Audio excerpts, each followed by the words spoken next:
Chers paroissiens, bonjour. Je suis très heureux de vous retrouver en ce 5e dimanche de Carême.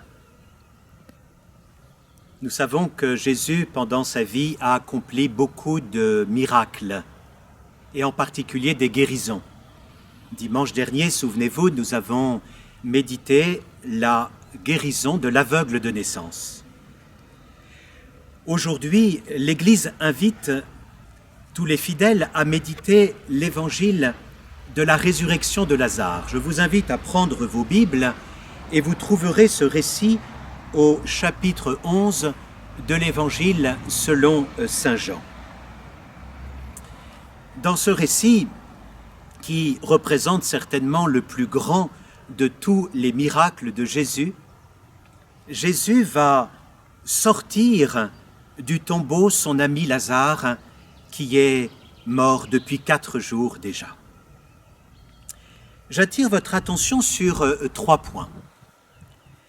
Le premier point, c'est lorsque Jésus est prévenu de la maladie de son ami Lazare par ses 2 sœurs, Marthe et Marie. Étonnamment, Jésus attend 2 jours avant de se rendre à son chevet. Et lorsqu'il arrive chez Lazare, il est déjà mort. Alors, on pourrait spontanément réagir en disant « il est arrivé trop tard ». Mais Jésus va donner les raisons de cette venue qui nous semble tardive.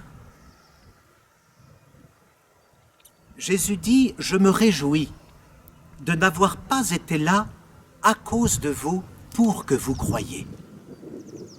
C'est donc bien volontairement que Jésus a tardé à venir, attendant que son ami soit déjà mort. Parce qu'il a évidemment en tête ce qu'il va accomplir, la résurrection de son ami. De sorte que nous puissions croire qu'il est, lui, Jésus, la résurrection et la vie. Le deuxième point, c'est la foi de Marthe. Lorsque Jésus lui dit « ton frère ressuscitera », Marthe reprit « Je sais qu'il ressuscitera à la résurrection au dernier jour ». Marthe fait partie de ces Juifs qui déjà croient en la résurrection des morts.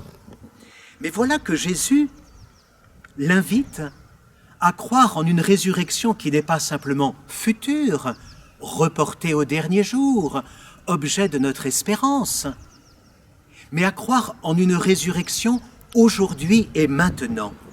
Moi, dit Jésus, je suis la résurrection et la vie. Celui qui croit en moi, même s'il meurt, vivra. Quiconque vit et croit en moi ne mourra jamais.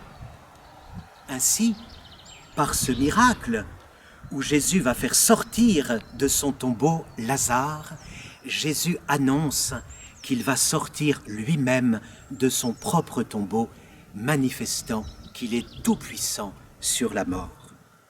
Et enfin, le dernier point, c'est le miracle lui-même. Voilà que Jésus s'approche de la grotte où repose le cadavre de Lazare, qui repose là depuis 4 jours déjà. Et voilà que Jésus, levant les yeux au ciel, va adresser à son Père cette prière. « Père, je te rends grâce parce que tu m'as exaucé. » Voilà que Jésus, par avance, rend grâce pour ce miracle qu'il va accomplir. Et ensuite, dans sa prière, Jésus porte tous ceux qui sont témoins de ce qu'il est en train d'accomplir, et il porte dans sa prière tous ceux qui, au long de l'histoire, et nous aujourd'hui, entendons ce récit et sommes invités à croire qu'il est la résurrection et la vie. Quelle espérance extraordinaire nous apporte cet évangile. Alors que nous traversons en ce moment des temps difficiles qui nous inquiètent, Dieu nous demande de croire que son Fils est venu en ce monde, non pas pour nous guérir de nos maladies et entreprendre une grande opération sanitaire, mais il est venu pour une œuvre de salut. Il est venu vaincre la mort il est venu nous apporter la vie, cette vie qu'il possède en plénitude avec son Père et avec l'Esprit.